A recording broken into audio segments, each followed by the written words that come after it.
Although you may not be a official college counselor, almost every teacher in some capacity is a college counselor. Uh, Oftentimes, the students don't know anybody who's gone to college except for their teachers. And so, if they're first generation college students, you're going to be providing an invaluable window into college.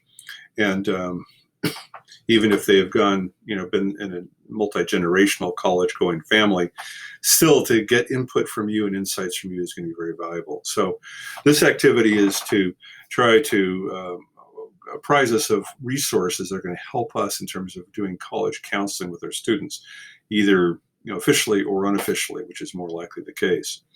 So one of the things you're going to want to do is you're going to think of a hypothetical student, okay, a student that maybe or maybe reflects who you were when you were preparing to go to high school. What were some of the considerations that they have? Now, the College Board has prepared a very nice resource right here.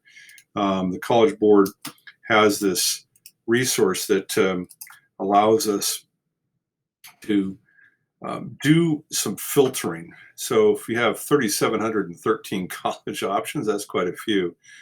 So let's say how to start this. Okay, it's basically a matter of you saying what's important to you. So if you look at test scores, and let's say that you want to go to a very competitive institution, you can click up here, and you can say that I got, let's say, a 790 on my SAT or whatever.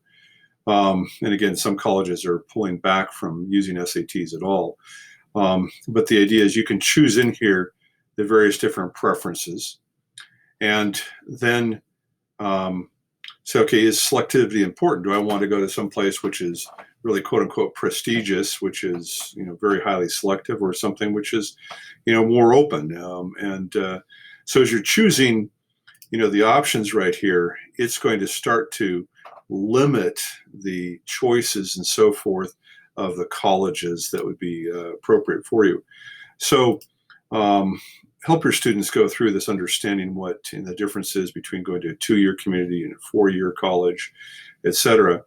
And so if you are interested in all these different features and so forth, it's going to take a look at all of your preferences, and then it's going to show the schools and the colleges and so forth that are appropriate. So as you go through this, then you're going to hit the search, save your selections, and it's going to give you a subset of schools that may be appropriate for you as a college-going student.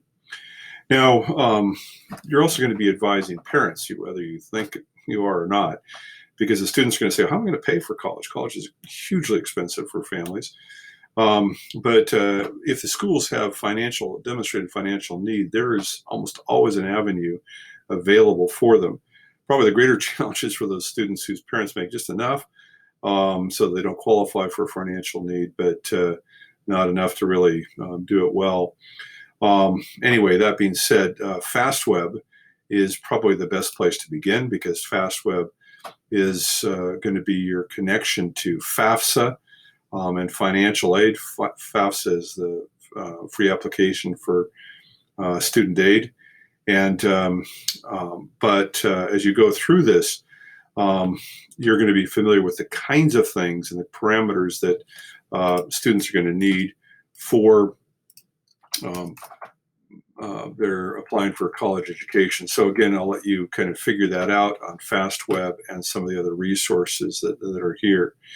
So this one here is, again, just writing a couple paragraphs in terms of like a profile for a student and how you might advise them, and then giving a list of colleges, and also how maybe a savings plan or a scholarship application plan that's going to help them in terms of getting to the college that is probably best for them.